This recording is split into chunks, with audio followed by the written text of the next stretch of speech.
Good evening, friends. I'm Mr. Narratori, and I'll be your voice tonight as we ease into rest. If you enjoy these stories, take a second to like and subscribe. And tell me, where in the world are you listening from? And what time is it for you? Drop it in the comments below. Now, get comfortable. Tonight's story is not about dreams. It's about the moment you realize the woods are too quiet and that something is breathing just behind your tent. We were supposed to be gone for 2 nights. Just 2. A final little escape before everyone split for the fall. My job started next week. Leah was moving to Chicago. Derek had a baby on the way with someone he barely liked. And Sam just needed to stop drinking in parking lots. It was me, Leah, Derek, Sam, and Tay. 5 of us. 1 beat-up old Land Cruiser, 3 coolers full of beer, hot dogs, and cheap weed. We were aiming for Marrow Creek, a deep forest trail near the edge of Red Hollow State Forest. Secluded, free. Supposed to open up into a lake with crystal clear water. Except we never made it to the lake because the road changed. At first we thought we missed the turn. No signs, no service, trees too thick for GPS. We kept driving, figuring we'd eventually see a trail marker or some gravel turnout. Then the road turned to dirt. Then the dirt turned to muck. Then we saw the cabin. It was just there, half sunk behind the tree line, like it had been waiting for us. Derek slowed the car. Is that part of the park? Leah frowned. It's not on the map. Looks abandoned, Tay muttered, squinting through the windshield. Sam grinned. Looks awesome. It didn't look awesome. The wood was black with rot. The roof sagged. Windows were fogged like someone had breathed on them from the inside. But the strangest part? The chimney was smoking. Someone had lit a fire. That was the first time I should have said no. The first time I should have turned around. But no one listens to the quiet one. So I stayed quiet. We parked inside. It was warmer than expected. No electricity. 1 wood stove still glowing faintly. Dead animals nailed to the walls like hunting trophies.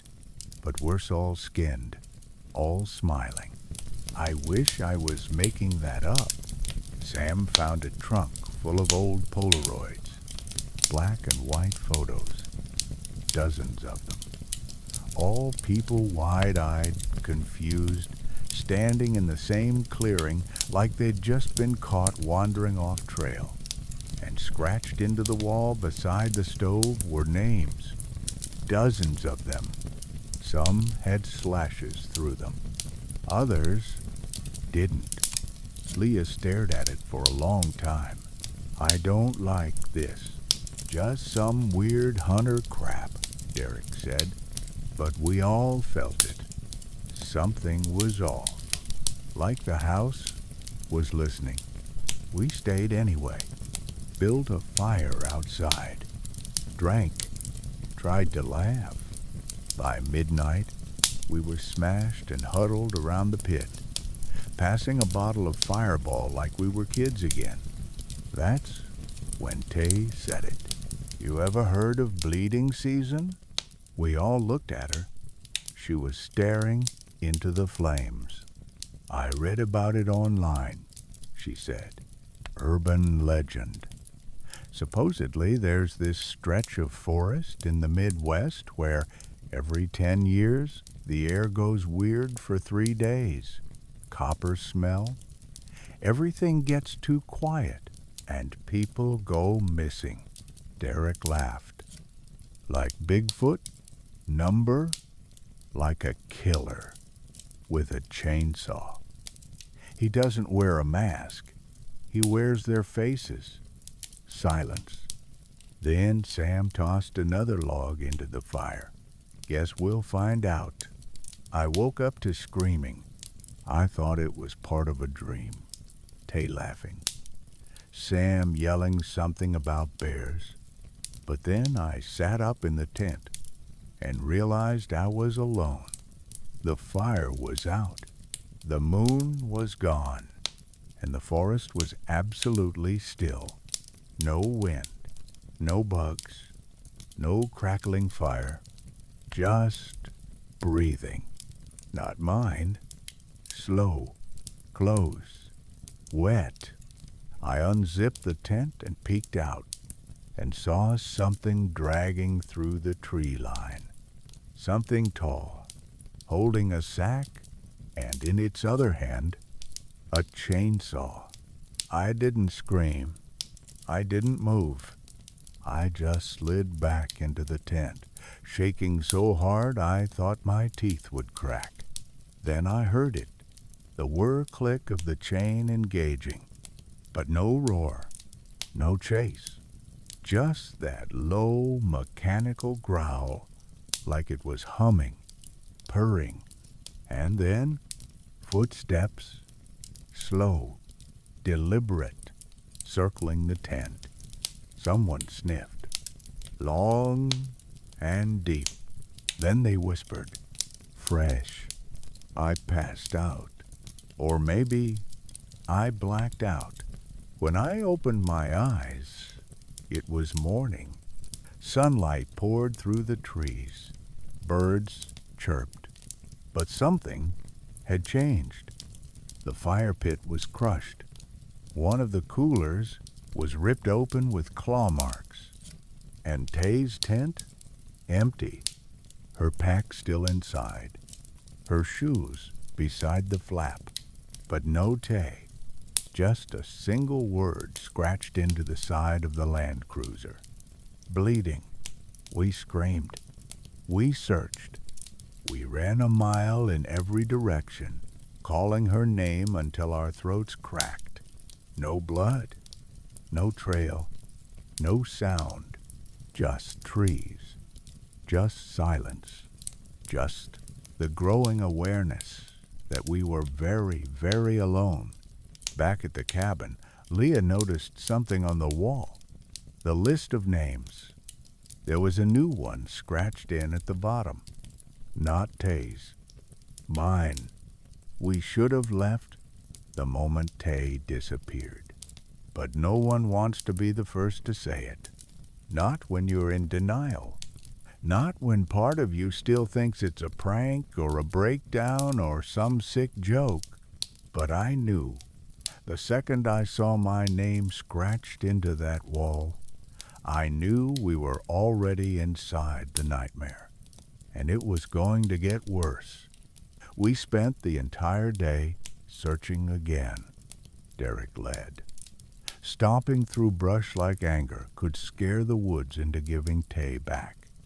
Leah was quiet, eyes scanning the tree line like she expected something to lunge out any second. Sam, he was starting to crack. He laughed too much, kept muttering to himself, joking about Tay playing hide and seek. Said things like, she probably found a phone signal and hitched a ride. None of us believed him, but no one wanted to tell him to shut up either. We needed the lie. By sundown, we still had nothing. The woods had shifted. Trails we marked were gone. Trees looked identical in every direction. We made it back to the cabin somehow, and that's when we noticed something new. A fresh trail, not a path, not a game trail. Dragged footprints, like someone was pulling a heavy body, slow and deep, through the dirt behind the cabin. The trail led into the trees, behind a small tool shed we hadn't noticed before. Sam pointed it out. always love a good horror cliché. No one laughed. The shed was locked. A rusted padlock dangled from the hasp, crusted with something dark. Derek smashed it with a rock. The door groaned open. Inside was only one thing. A table, metal, rusted, caked in old blood, and hanging above it, hooked from the ceiling, was a pair of bolt cutters and a skin mask. Tanned, dried, mouth stitched, eyes still open. We backed out slowly. Breath caught in our chests. Then we heard it. Not a bird, not an animal, not wind, but metal from deeper in the woods. Clink, clink, clink, chain. Derek said we needed to leave. Now, everyone agreed. We grabbed our gear, bolted to the Land Cruiser, and no keys. Derek cursed, tore through the seats. They were gone. Leah pointed to the ground, a long streak in the dirt, leading away from the car. A message scratched in the mud beneath it. One leaves. We didn't sleep. Not that night. We lit another fire, all of us facing outward, backs to the flame. The woods were louder now. No birds, no animals, just that hum, that mechanical growl. In the distance, like someone revving the chainsaw slowly, waiting, and around 3 a.m., it stopped. Dead silence. Then, a scream, not from far away, from the woods. Tay, we sprinted toward the sound.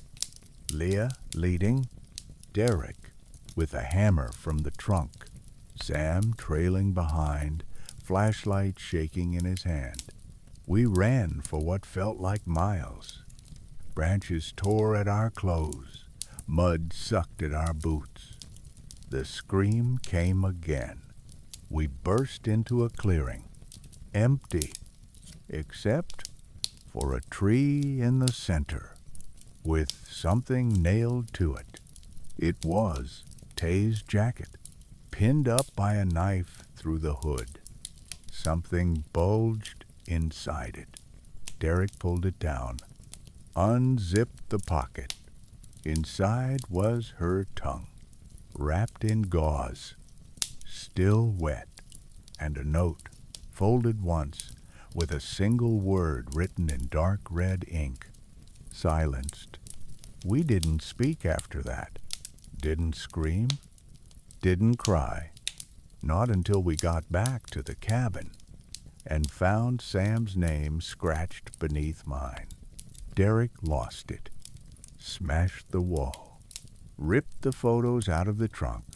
Tore them apart, one by one, until he found one that made him stop cold. He held it up, shaking. It was an old photo, black and white, same cabin, same clearing, 5 people, 3 of them nailed to trees, one kneeling in front of the camera, chainsaw resting on his shoulder, grinning, and on the back, scribbled in ink, bleeding season 1973.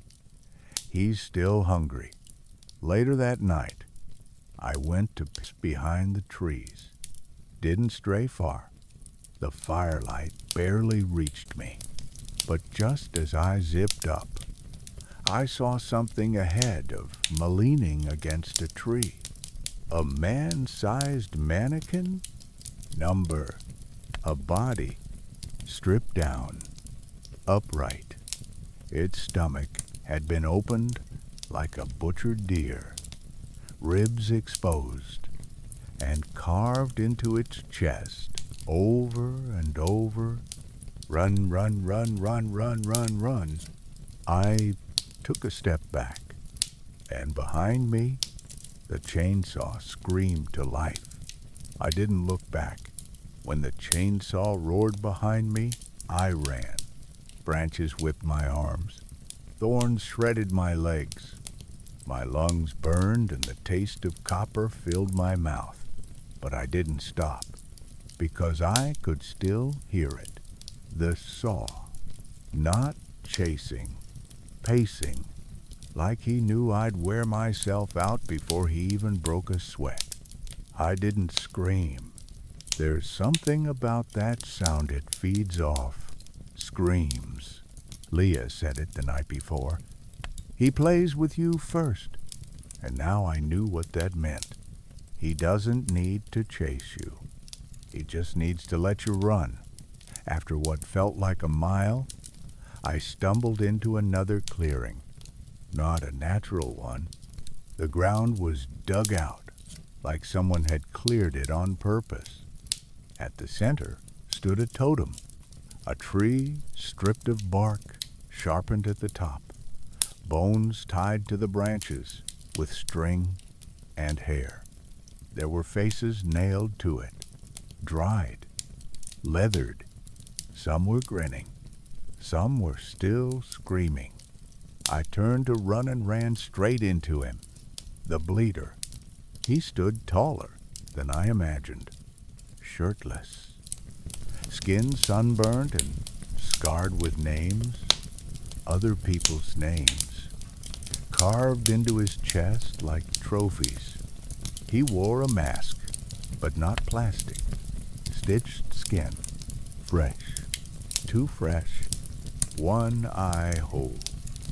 No mouth, just a slit, across where lips might be, sewn shut with thick wire, and in his hand the saw, still purring, still hungry. I froze. He tilted his head, watched me, then took a step back, like he was letting me go. I didn't hesitate. Ran back toward the cabin, blind with fear. When I got there, I collapsed on the porch. Derek and Leah were inside. Sam was gone. "Where's Sam?" I gasped. They didn't answer. Not at first. Then Derek said he left. Said he was gonna find the keys. I looked up. He won't. Leah shook her head. Number he's going to get marked. We didn't sleep again. We just sat in the cabin, weapons in our laps. The photos in the trunk were gone, burned.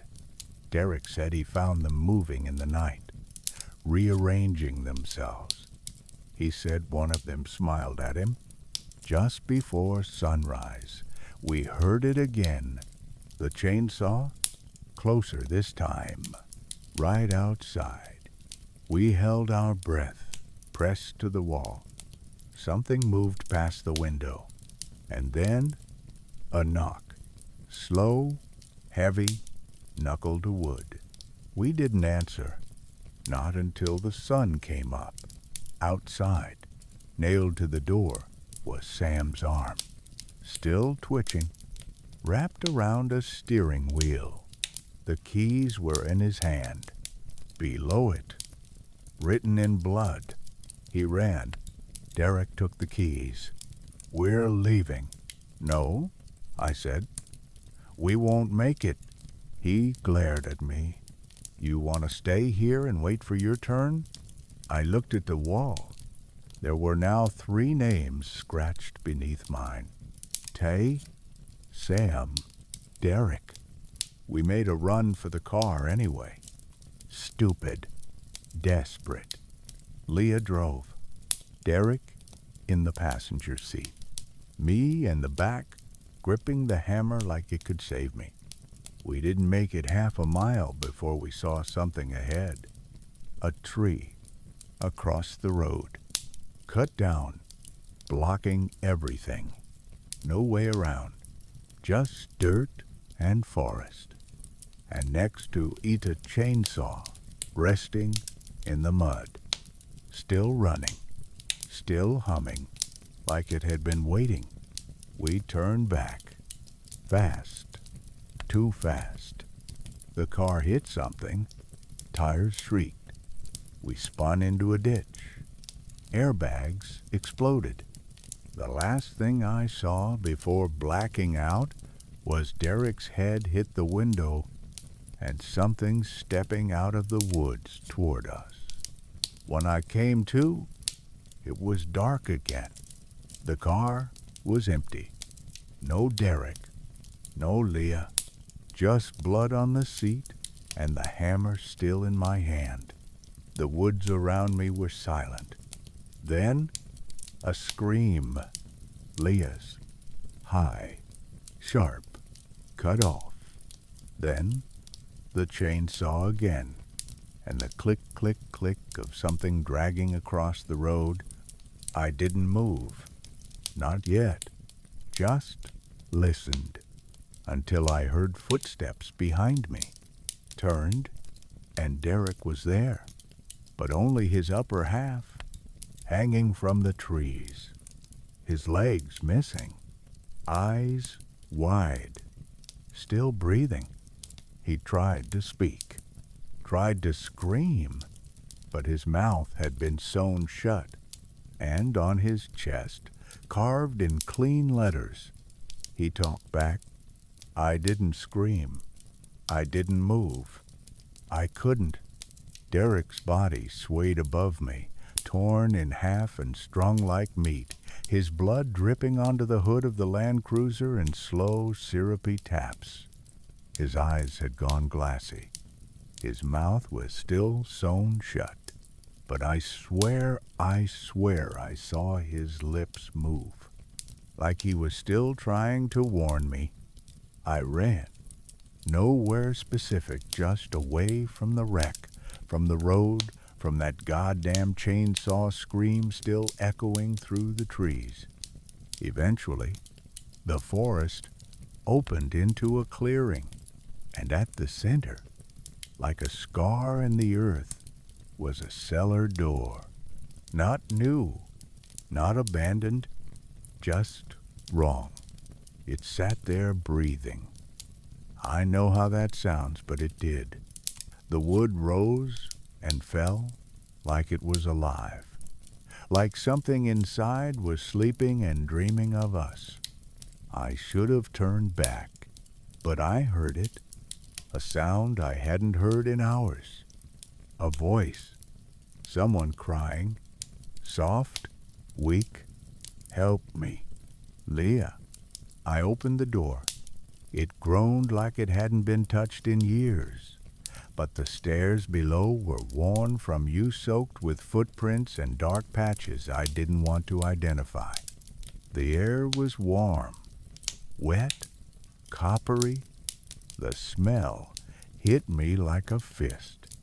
Blood, sweat, and rot. But I kept going. At the bottom was a hallway carved from packed dirt and tree roots. The walls weren't straight. They pulsed, twitched. I swear they were alive. Dozens of lanterns lined the walls, their flames flickering in rhythmic patterns. At the end of the hall, a door. Steel, scratched with names. All the names. Tay, Sam, Derek, mine, Leah's, and at the bottom, a new one. Mother. I pushed the door open and stepped into the Bleeder's shrine, a circular room, 20 feet across. Bones lined the walls, neatly arranged, labeled, dated. Some still had scraps of clothing clinging to them. In the center, an altar made from a split tree trunk, and on it sat a human face, tanned, cleaned, smiling. With Leah's earrings, I staggered back, and that's when I saw her. Leah, still alive, barely, chained to the far wall, her wrists bound in barbed wire. She looked up, eyes swollen, face bloodied but alive. "Don't scream," I whispered, crossing the room. Her lips moved, behind, and then I heard it. The door creaked shut behind me. The room went dark, and the saw came to life. The bleeder stepped out from the shadows. Closer now, I saw Ithis' body wasn't just scarred, it was stitched. Sections of different skin tones sewn together like patchwork. He didn't speak, just walked slowly toward me. He set the chainsaw on the altar like it was a gift, then reached into a leather apron and pulled out something small, a photo, folded. He tossed it at my feet. It was me, taken yesterday, at the campfire, smiling. Below it, written in blood, "I remember all of you."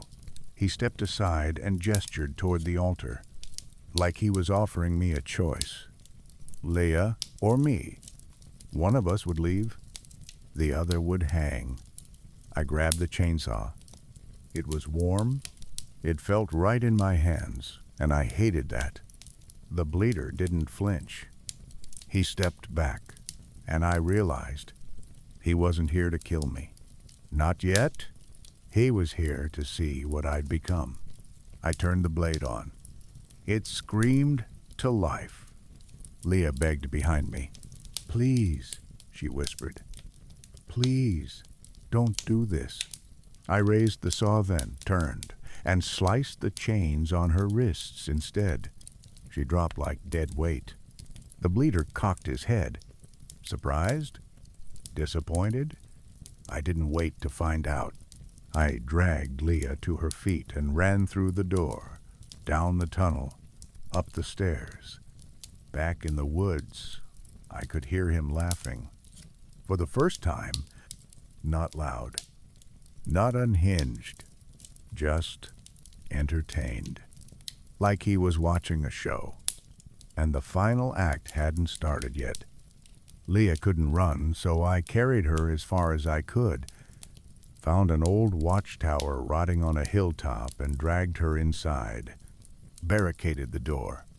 We stayed there all night, listening, not to the saw, but to the breathing, because now it was everywhere.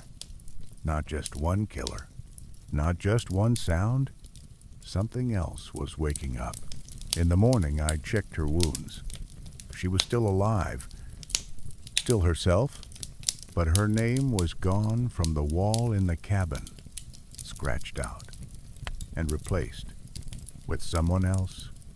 One word, one final name. Mother. Leah was too weak to walk, so I went alone. Back into the woods, back toward the place the bleeder didn't want us to find. Because if there was even a chance that this would end, if there was a name worse than his, it was hers. Mother. The trail behind the cellar twisted. Older, wilder, the air changed, thicker. Heavy with wet moss and rot. No birds, no bugs, just silence. That kind of silence that feels like it's pressing against your skin. I followed the path until I saw it. A house, sunken into the dirt, nearly swallowed by trees. Not a cabin, not a shack. A real two-story house rotting, buckled but still standing. The front door was open, and on it, scratched in nails, was a single word, home. Inside, the walls were lined with photographs. Every surface. Faces, children, couples, some laughing, some screaming, all of them with their eyes scratched out. There was no furniture, just bones, arranged like decorations. A couch made of ribs, a chandelier of finger bones, a rocking chair draped in hair, and in the center of the room, a table with a plate, still warm. And sitting at the table, a woman. She didn't move when I stepped in, didn't look up. She was ancient, thin like paper. Her face sagged like it was melting, but her eyesure eyes were glassy, bright, like they didn't belong to her. She smiled. "You found my boy?" I couldn't speak. She continued, voice like rust and syrup. "He used to scream at night, said the woods were hungry, said he heard them calling." She picked up a fork, stirred the air like soup. I told him if the land wants to eat, give it your pain. She looked at me now, and her smile widened. But he got greedy, started cutting more than memories. She stood, bones cracked like fireworks in her joints. I told him one day the blood would drown him. I stepped back. She reached out and touched my cheek. Cold, damp, you smell like her, like the one you wouldn't cut. Leah, she ruined the cycle, tainted it. You were supposed to choose. She leaned in close. "I'll fix it." Then she screamed. Not with her mouth, with her whole body. The house shook. Photos fell from the walls. And from the trees outside, the forest answered. Footsteps, growls, something approaching. I turned to run, but the floor split open beneath me, and I fell. Darkness, dirt. I landed in a pit and feet deep. Roots crawled the walls. Bones lined the floor. And in front of me was a mirror. Not glass, just polished stone. But I saw myself in it. And behind me, the bleeder. I turned nothing there. But when I looked back, he was in the reflection, smiling. Then the glass cracked, and I saw more. A room, a bed, a boy crying in a corner, hands over his ears, and mother sitting in a rocking chair, sewing masks made of skin, whispering lullabies. You feed the land, or it feeds on you, over and over, until the boy stood up, picked up the saw, and never stopped cutting. The mirror shattered. I screamed. The pit trembled, and a hand reached down. Not the bleeder's, Leah's. Somehow, she'd made it, pulled me out, and for the first time in days, we ran together. We made it back to the house. A real house, the cabin. The sun was rising, but the walls had changed. All the names were gone, all but one, scratched fresh, deep, with jagged edges. Leah, and sitting on the porch, waiting, was Mother. But she wasn't alone. The bleeder stood behind her, chainsaw in hand, mask gone, his face exposed, scarred, burnt, twisted beyond recognition. But his eyes were mine. Your blood ends it, Mother said. One cut, one choice. I understood now. It was never about running. It was about choosing who would feed the earth, who would end the cycle. She tossed me the shears and whispered, "Choose, boy, or the land will choose for you." The shears felt heavier than they should have. Old, rusted, blades black with age and blood. Mother stood in front of the porch, her feet bare and stained with mud. The bleeder loomed behind her like a guard, dog silent, breathing loud, the chainsaw quiet for once, but still purring like it could sense the tension. Leah clung to my arm. trembling, still bleeding. And in her eyes, I saw something I hadn't seen in days. Hope. She still thought we could make it out. Mother tilted her head. "You gonna use those?" she said sweetly. "Or do I need to call him forward?" The bleeder took a step closer. I raised the shears, not toward Leah, toward myself, and in that moment, I knew what I had to do. "I'll do it," I said. "Just let her go," Leah screamed. "No, don't you dare!" But I wasn't listening. Not to her, not to Mother, only to the forest. The way it leaned in, hungry, expectant, I pressed the shears to my wrist, felt the bite, and just as I pulled, Mother laughed. High, shrieking, mocking. "Oh, you really thought it was that easy? Thought it was love that fed the roots?" She took a step forward. "You think she's innocent? You think you're the sacrifice?"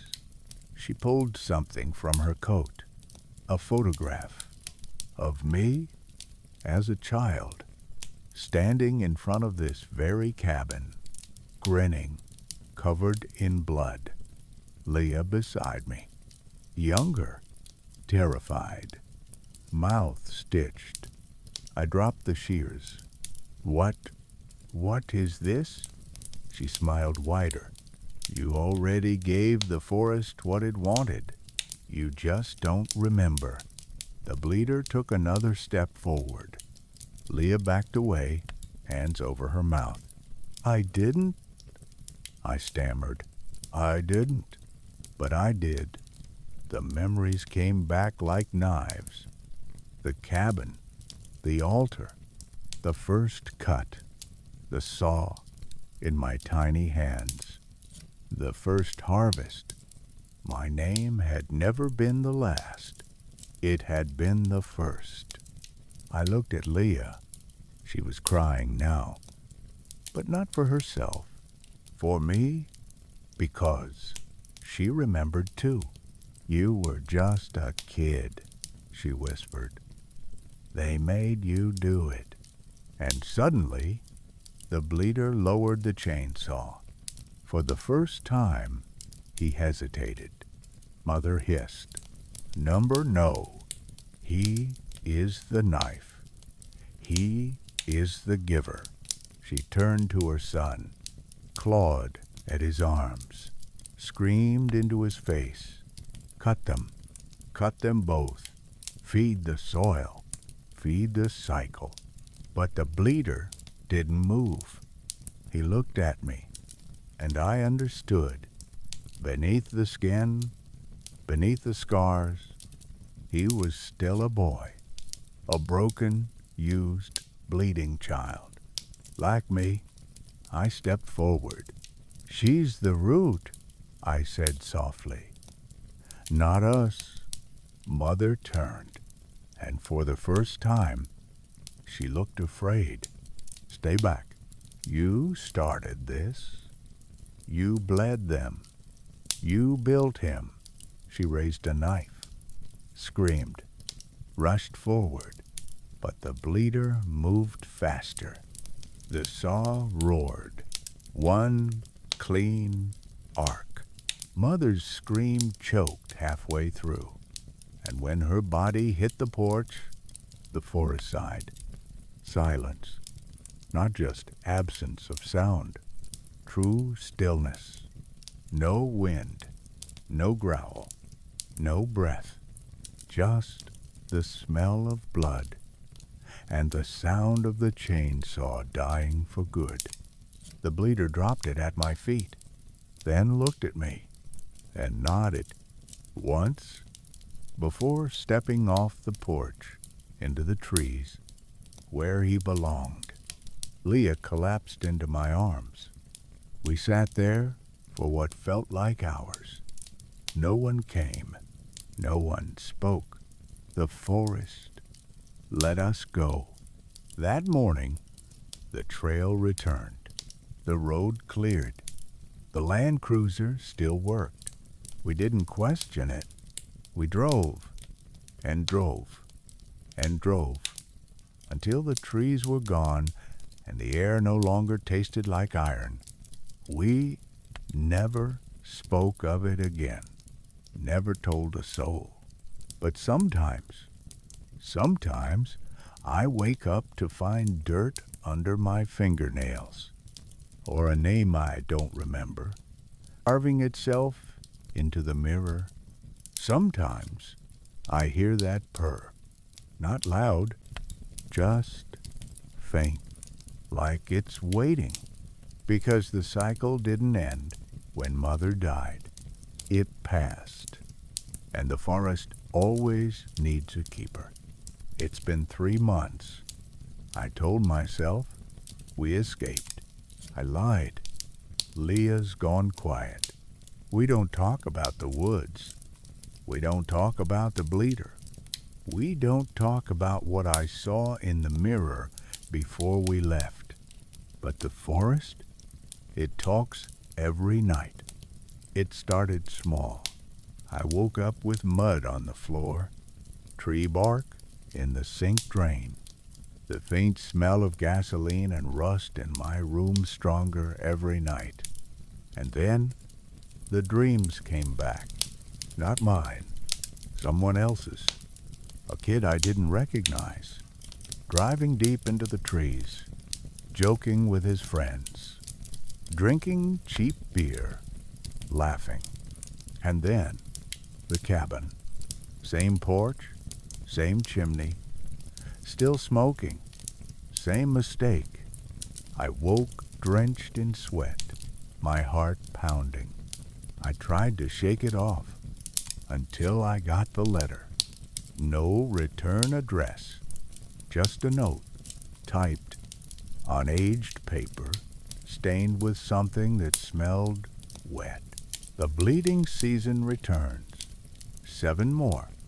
You chose. Now you watch. Inside the envelope, a Polaroid, a girl tied to a tree. Fresh tears. Eyes still open. The word offering carved into the bark behind her. I showed it to Leah. She didn't even blink. She just said, "It's yours now." That night, I went for a drive. No destination, just open road. But I shouldn't have been surprised when the trees thickened, when the radio cut to static, when my GPS spun into gibberish, and when I saw the sign, Marrow Creek Trail 1 mile. I didn't turn back.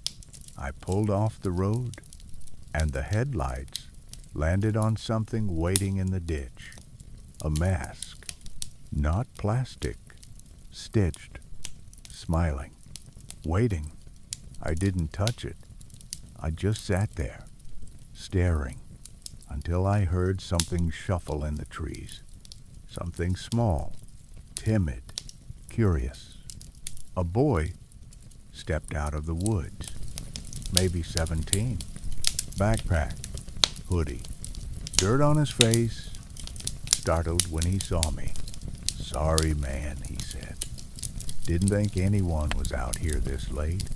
His friends followed behind 3 of them, all smiles, all young, all blind, just like we were.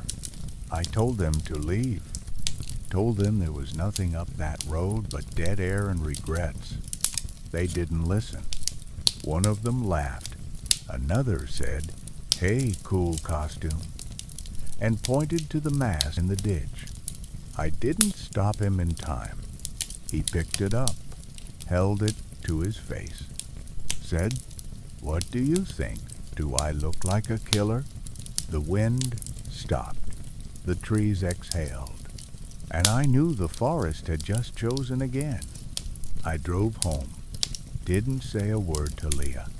She was already waiting at the window, watching the woods. She didn't ask what happened. she just said. One of them's going to make it. You'll know which one. It's not about surviving anymore. It's about inheriting, passing the weight, wearing the face, becoming the silence between chainsaw screams. I see it now. Why the bleeder let me go. He didn't lose. He gave it to me, and I took it, whether I wanted to or not. The forest is alive. The cabin still stands. The cellar door will open again, and the sound of the saw, it's not in the woods anymore. It's in my head, waiting for the right night, for the right name, for me to return to the porch and smile. Good evening, friends. I'm Mr. Narratory, and it's almost time for one last cut. The day I put the mask on, it didn't feel like a choice. It was still warm, not from the sun, from skin memory. It molded to my face, like it remembered who I was, or who I used to be. I didn't mean to go back, but the road knows my name now. The forest bends for me. No GPS, no signs, just the hum beneath the dirt. Leading me home, the bleeder's cabin was still there. Same porch, same soot-covered chimney, same list of names on the wall, but now freshly carved and clean.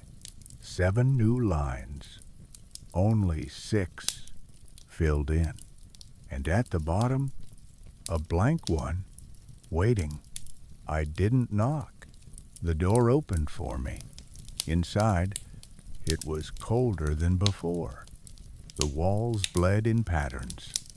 A single chair sat in the middle of the room, facing the hearth, and someone was sitting in it.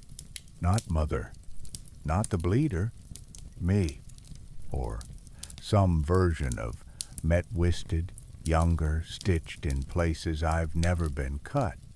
He turned slowly, smiled. The mask I thought I wore, it was already on him. He didn't speak, just held out a hand. In it, the saw, silent, not off, not on, just waiting. Behind me, I heard the door close, footsteps in the dirt, voices laughing. The kids from before, the new group, they'd followed the trail, just like we did. And just like me, they were about to hear the scream. For the first time, I stepped outside. The boy from earlier, the one who joked, "Do I look like a killer?" was standing in the clearing, alone. The others had scattered. He held a flashlight. It flickered. I could smell his fear. He turned to me. "You again? What is this place?" I didn't answer. I just raised the saw, let it purr to life. And for the first time, I felt nothing. No panic, no hesitation, no guilt. The first cut is the hardest. Not for him, for me. Because after the blade meets skin, after the air fills with that iron perfume, the forest sings. And I remember what it feels like to feed the soil, to quiet the roots, to become what the land always needed. I didn't chase the rest. I didn't have to. The trees close for me now. The cellar door swings wide. The bloodstone waits. And the wall in the cabin? It's full again. All 7 names. And mine, no longer cut at the bottom, but at the top, burned in, like a signature. The bleeder is gone. Not dead, not asleep, just passed on. His work is mine now. The blade is mine. The scream is mine. The season is mine. So if you ever see the smoke from the chimney, if the road suddenly gets longer than it should, if you hear the saw but can't see where it's coming from, it's already too late. You've stepped into bleeding season, and I'm waiting. Good evening, friends. I'm Mr. Narratory, and tonight I'll be reading your name off the wall.